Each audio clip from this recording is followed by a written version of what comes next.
Hello and welcome to another episode of UPSC with Aishwarya. ഇന്ന് നമ്മൾ പറയാൻ പോകുന്നത് നിങ്ങൾ പഠിക്കുമ്പോൾ ഒരിക്കലും ചെയ്യാൻ പാടില്ലാത്ത കുറച്ച് മിസ്റ്റേക്സിനെ കുറിച്ചാണ്. അപ്പോൾ നിങ്ങൾ പഠിക്കുമ്പോൾ കുറച്ച് കാര്യങ്ങളൊക്കെ ചെയ്യും. ആ ചെയ്യുന്നത് കാരണം നിങ്ങളുടെ പഠിത്തം സ്ലോ ആയി പോവും, അല്ലെങ്കിൽ നിങ്ങൾക്ക് പഠിക്കാനേ പറ്റില്ല, അല്ലെങ്കിൽ നിങ്ങൾ പോകേണ്ട റൂട്ട് ഭയങ്കര റോങ് ആയി പോവുക. അങ്ങനത്തെ കുറച്ച് സിറ്റുവേഷൻസ് അവോയ്ഡ് ചെയ്യാൻ വേണ്ടിയിട്ടാണ് ഈ ഒരു പെർട്ടിക്കുലർ സെഷൻ നമ്മൾ പ്ലാൻ ചെയ്തിരിക്കുന്നത്. അപ്പോൾ ഇതിൽ ആദ്യമായിട്ട് ഞാൻ പറയാൻ പോകുന്ന കാര്യം എന്താണെന്ന് വെച്ച് കഴിഞ്ഞാൽ വെറുതെ പഠിക്കരുത് എന്നുള്ളതാണ്. വെറുതെ എന്ന് വെച്ച് കഴിഞ്ഞാൽ ഒരു പ്ലാൻ ഇല്ലാതെ പഠിക്കരുത്. പ്ലാൻ എന്ന് വെച്ച് കഴിഞ്ഞാൽ എന്താണ്? നമുക്ക് തന്നെ അറിയാൻ പറ്റും നമ്മുടെ വീക്ക് സബ്ജക്റ്റുകൾ ഏതൊക്കെയാണ്, സ്ട്രോങ് സബ്ജക്റ്റുകൾ ഏതൊക്കെയാണെന്ന്. അതറിയില്ലെങ്കിൽ ഇന്ന് തന്നെ നിങ്ങൾ കണ്ടുപിടിക്കേണ്ടി വരും. ഓക്കെ, അപ്പോൾ അങ്ങനെ നമ്മുടെ വീക്ക് സബ്ജക്ട്സ് മനസ്സിലാക്കി കഴിഞ്ഞാൽ അതിന് വേണ്ടി നമ്മൾ കൃത്യമായിട്ടൊരു പ്ലാൻ ഉണ്ടാക്കണം. ചിലപ്പോൾ നിങ്ങളുടെ വീക്ക് സബ്ജക്റ്റ് ഹിസ്റ്ററി ആയിരിക്കാം, അല്ലെങ്കിൽ ജിയോഗ്രഫി ആയിരിക്കാം, അല്ലെങ്കിൽ ജിയോഗ്രഫിയിൽ തന്നെ ഒരു ഭാഗമായിരിക്കാം, അല്ലെങ്കിൽ മാത്സ് ആയിരിക്കാം. അപ്പോൾ നിങ്ങളുടെ വീക്ക് സബ്ജക്റ്റ് എന്താണെന്ന് മനസ്സിലാക്കി കഴിഞ്ഞാൽ ആ വീക്ക് സബ്ജക്റ്റിന് വേണ്ടിയിട്ട് സെപ്പറേറ്റ് ഒരു പ്ലാനും സ്ട്രോങ് സബ്ജക്റ്റിന് വേണ്ടിയിട്ട് സെപ്പറേറ്റ് ഒരു പ്ലാനും നിങ്ങൾ ചെയ്യണം. എപ്പോഴും നിങ്ങളുടെ സ്ട്രോങ് സബ്ജക്റ്റ് എന്ന് പറയുമ്പോൾ നിങ്ങളുടെ കയ്യിലുള്ള കാര്യമല്ലേ, അപ്പോൾ അതിന് വേണ്ടി ഉണ്ടാക്കുന്ന പ്ലാൻ എപ്പോഴും മിനിമൽ പ്ലാൻ ആയിരിക്കുമല്ലോ. വീക്ക് സബ്ജക്റ്റിനുള്ള പ്ലാൻ എങ്ങനെയായിരിക്കും? അത് ഭയങ്കര ഒപ്റ്റിമൽ അല്ലെങ്കിൽ ഹൈ പീക്കിൽ നിൽക്കുന്ന പ്ലാൻ ആയിരിക്കും.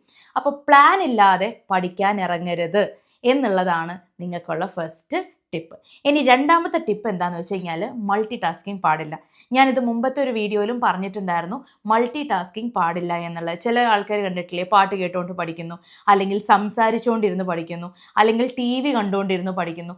നിങ്ങൾ വിചാരിക്കും നിങ്ങളുടെ കയ്യിലാണ് കാര്യങ്ങൾ എന്നുള്ളത്. പക്ഷേ ട്രസ്റ്റ് മീ ഗൈസ്, നിങ്ങളുടെ കയ്യിൽ അതില്ല.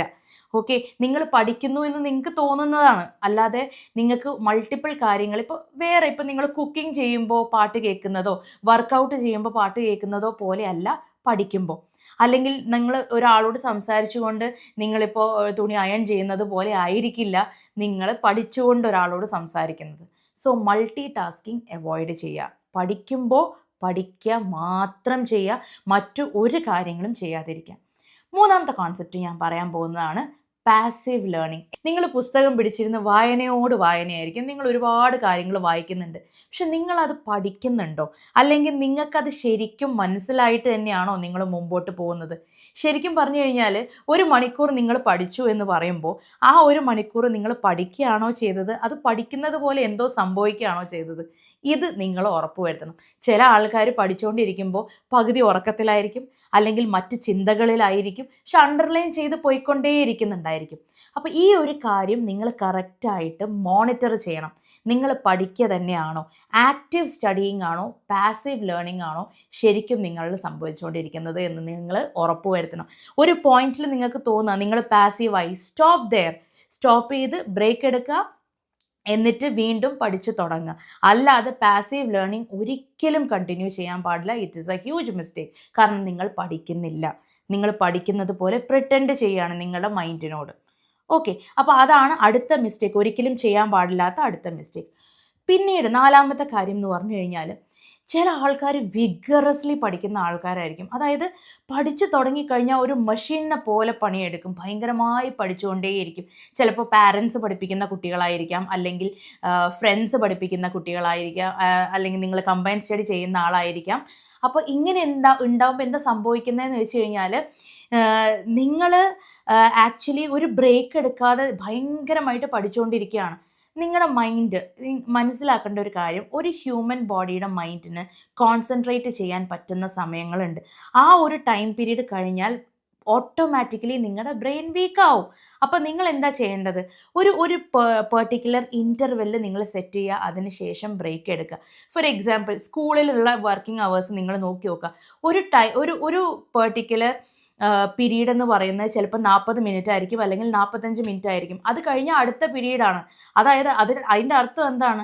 വേറെ സബ്ജക്റ്റിലേക്ക് നിങ്ങൾ സ്വിച്ച് ചെയ്യുക. ബിക്കോസ് ഹ്യൂമൻ ബ്രെയിനിന് ഒരു ഒറ്റ സ്ട്രെച്ചിൽ 40 മിനിറ്റോ 45 മിനിറ്റോ മാത്രമേ കോൺസെൻട്രേറ്റ് ചെയ്യാൻ കഴിയുള്ളൂ എന്നുള്ളതാണ്. അപ്പോൾ ആവശ്യത്തിലധികം ബ്രേക്ക് എടുത്ത് പഠിക്കുക. അത് ഫ്രീക്വൻറ്റ് ഇൻ്റർവെല്ലിലുള്ള ബ്രേക്ക് ആവുക. ഒരിക്കലും ബ്രേക്ക് എടുക്കാതെ പഠിക്കരുത്. ഇത് വലിയൊരു മിസ്റ്റേക്കായി മാറും. ഇതാണ് ഞാൻ അടുത്ത് പറയാൻ പോകുന്ന കാര്യം. പിന്നെ അടുത്ത കാര്യം എന്താണെന്ന് വെച്ച് കഴിഞ്ഞാൽ ഡീക്ലട്ടേർഡ് ആയിട്ടുള്ള ഒരു എൻവയറമെൻറ്റിൽ ഇരുന്ന് പഠിക്കണം എന്നുള്ളതാണ്.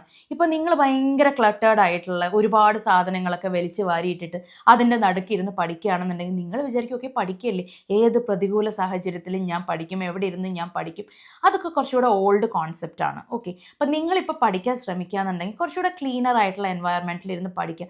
It has A positive impact on you. നിങ്ങൾ വിചാരിക്കുന്നത് പോലെയല്ല, സീരിയസ്ലി ഒരു പോസിറ്റീവ് എൻവയറമെൻറ്റ് ക്രിയേറ്റ് ചെയ്യും അത്. അപ്പോൾ രാവിലെ വന്നു കഴിഞ്ഞാൽ ടേബിൾ ക്ലിയർ ചെയ്യുക, ക്ലിയർഡ് ആയിട്ടുള്ള ടേബിളിൻ്റെ മുകളിൽ പഠിക്കുക, ക്ലിയർഡ് ആയിട്ടുള്ള ബെഡിൻ്റെ മുകളിൽ പഠിക്കുക. ബെഡിൽ പഠിക്കാൻ ഞാൻ പ്രിഫർ ചെയ്യില്ല, എന്നാലും ഇങ്ങനെയുള്ള കുറേ കാര്യങ്ങൾ വളരെ ക്രൂഷ്യലാണ്, വളരെ അത്യാവശ്യമാണ്. അപ്പോൾ അത് നിങ്ങൾ അതുപോലെ തന്നെ ചെയ്യണം. ക്ലട്ടറിങ് നിങ്ങളുടെ മൈൻഡിനെയും കൂടുതൽ ക്ലട്ടേർഡ് ആക്കും, അല്ലെങ്കിൽ നിങ്ങളുടെ മൈൻഡിനെയും കൂടുതൽ കുഴപ്പിക്കും. ഡീക്ലട്ടേർഡ് ആയിട്ടുള്ള എൻവയറമെൻറ്റ് ഉണ്ടെങ്കിൽ നിങ്ങളുടെ മൈൻഡും ക്ലിയർ ആയിരിക്കും, പഠിക്കാൻ കൂടുതൽ ഈസി ആയിരിക്കും എന്നുള്ളതാണ്. പിന്നെ ഉള്ളൊരു കാര്യം എന്താണെന്ന് വെച്ച് കഴിഞ്ഞാൽ കുറച്ച് പ്രയോറിറ്റി സബ്ജക്ട്സ് ഉണ്ടായിരിക്കും.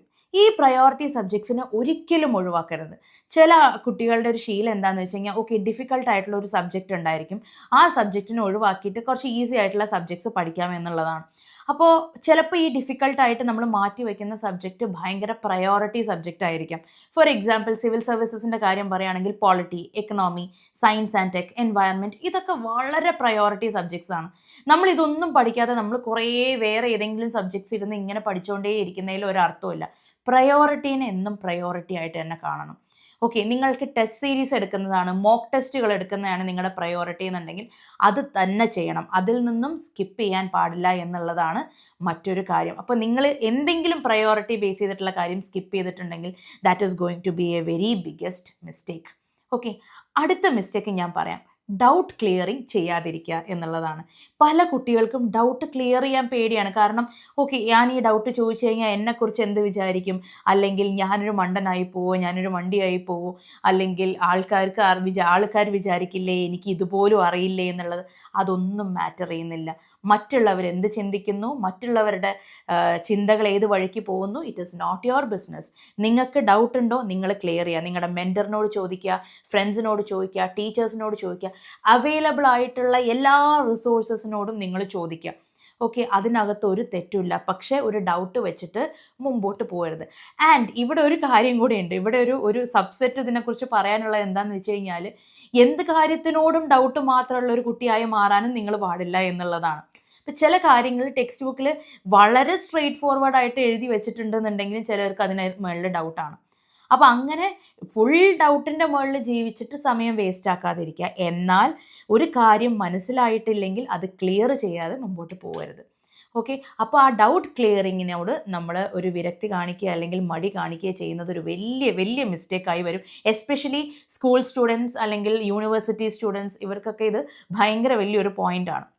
ഓക്കെ, പിന്നെ നമുക്ക് ഏത് സബ്ജക്റ്റ് പഠിക്കാനാണെങ്കിലും ഏത് ലെവലിലുള്ള സ്റ്റുഡൻ്റ് ആയിക്കോട്ടെ, നിങ്ങളൊരു സ്കൂൾ സ്റ്റുഡൻ്റ് ആവട്ടെ, കോളേജ് സ്റ്റുഡൻ്റ് ആവട്ടെ, കോമ്പറ്റേറ്റീവ് എക്സാംസിന് പഠിക്കുന്ന സ്റ്റുഡൻ്റ് ആവട്ടെ, you will have plenty of resources.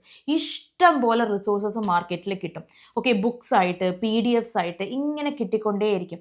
നിങ്ങൾ എന്താ ചെയ്യേണ്ടത്, ഇതൊന്നും ഓവർലോഡ് ചെയ്യാതെ കുറേ ബുക്സ് കളക്ട് ചെയ്യുക അല്ലെങ്കിൽ കുറേ PDF കളക്ട് ചെയ്യുക, ഇങ്ങനെ കൂട്ടിക്കൂട്ടി വെക്കുക ചെയ്യാതെ നിങ്ങളുടെ ഇൻവെൻറ്ററി എന്താണ് എന്നുള്ളത് നിങ്ങൾ മുൻകൂട്ടി ഡിസൈഡ് ചെയ്യുക. ഇന്ന സബ്ജക്റ്റിന് ഞാൻ ഇന്ന ടെക്സ്റ്റാണ് വായിക്കാൻ പോകുന്നത്, ഇത്ര PDF ആണ് ഞാൻ കവർ ചെയ്യാൻ പോകുന്നത്. അല്ലാണ്ട് എന്ത് കിട്ടിയാലും ഓക്കെ ഇത് കൊള്ളാലോ അത് കൊള്ളാലോ ഇങ്ങനെ പറഞ്ഞുകൊണ്ടിരുന്നു കഴിഞ്ഞാൽ ഒരു കാലത്തും ഒരു സബ്ജക്റ്റ് പഠിച്ച് തീരില്ല.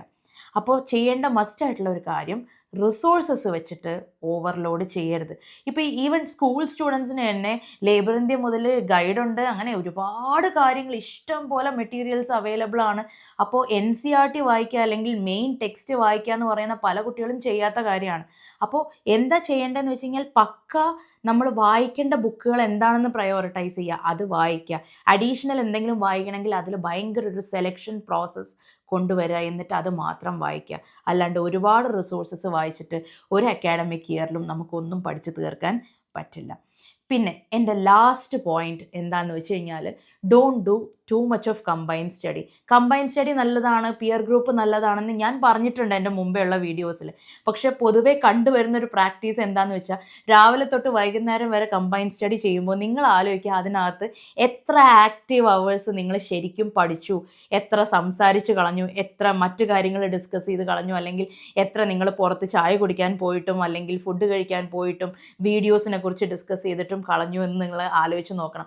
അപ്പോൾ ആക്റ്റീവ് അവേഴ്സ് കൗണ്ട് ചെയ്ത് നിങ്ങൾക്ക് പഠിക്കാൻ പറ്റുമെങ്കിൽ മാത്രം കമ്പൈൻ സ്റ്റഡി ചെയ്യുക. കാരണം ഒരുപാട് പേര് കംപ്ലൈൻറ്റ് പറയുന്നുണ്ട് കമ്പൈൻ സ്റ്റഡി ചെയ്തിട്ട് എൻറ്റയർ ഡേ പോയി എന്നുള്ളത്. അപ്പോൾ അതുകൊണ്ട് കമ്പൈൻ സ്റ്റഡി എന്ന് പറയുന്നത് നിങ്ങളുടെ ക്യാപ്പബിലിറ്റീനെ എൻഹാൻസ് ചെയ്യാനും മറ്റുള്ളവരുടെ ക്യാപ്പബിലിറ്റിയും കൂടെ ഷെയർഡ് ആവാനും വേണ്ടിയിട്ടുള്ളതാണ്. അപ്പോൾ അതിനു വേണ്ടി മാത്രം ഉപയോഗിക്കുക എന്നുള്ളതാണ്. ഇതൊക്കെയായിരുന്നു എൻ്റെ ടിപ്സ്. ഈ ഒരു മിസ്റ്റേക്സ് ഒന്നും നിങ്ങൾ റിപ്പീറ്റ് ചെയ്യാതിരിക്കാൻ പരമാവധി ശ്രമിക്കുക. അപ്പോൾ ഈ വീഡിയോ ഇഷ്ടപ്പെട്ടിട്ടുണ്ടെങ്കിൽ ലൈക്ക് ചെയ്യുക. അടുത്തൊരു വീഡിയോ ആയിട്ട് ഉടനെ തന്നെ കാണാം. Thank you so much.